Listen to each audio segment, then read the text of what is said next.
Hey everybody, welcome back to another video today. Sorry for the late upload. I just came back. It's been a wild week so far, and we're barely like 2 days in.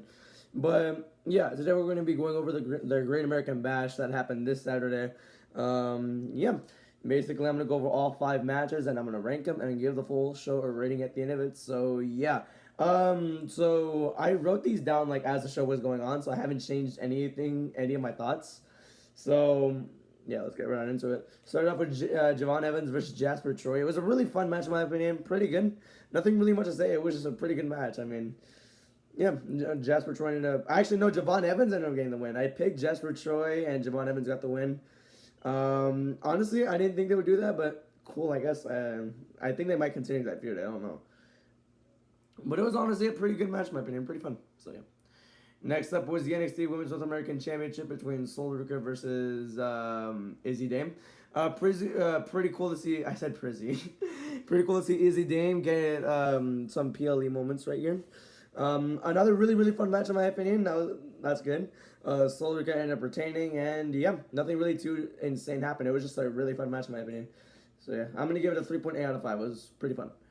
Next up was the NXT North American Championship match in a Falls Count Anywhere match against what the hell? Between Ricky Sainz versus Ethan Page, and that was match of the night. That was great, honestly. They explored that entire arena.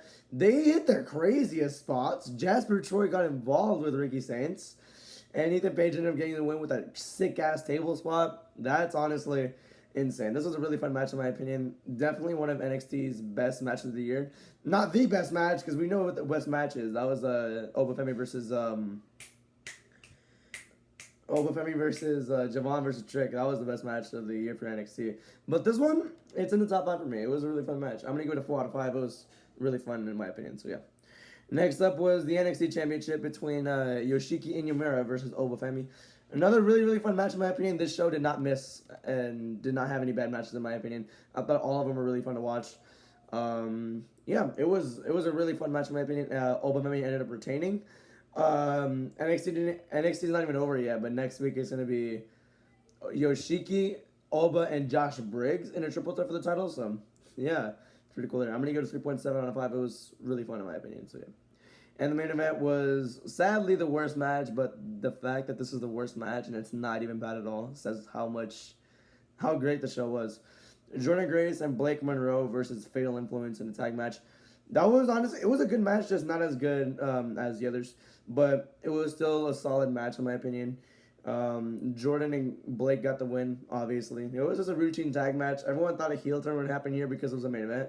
No, they just love to give they just gave the win the main event, so that's a good decision. It was a good match, not the greatest, probably the worst of the show, but like I said, it was a solid match, so that says how good the show was. I'm going to give it a 3.5 out of 5, and yeah, here are the rankings, and that's going to be it for this one. I'm going to give it a 4.5 out of 5. My dad's calling me, so that's all you need to know. Goodbye.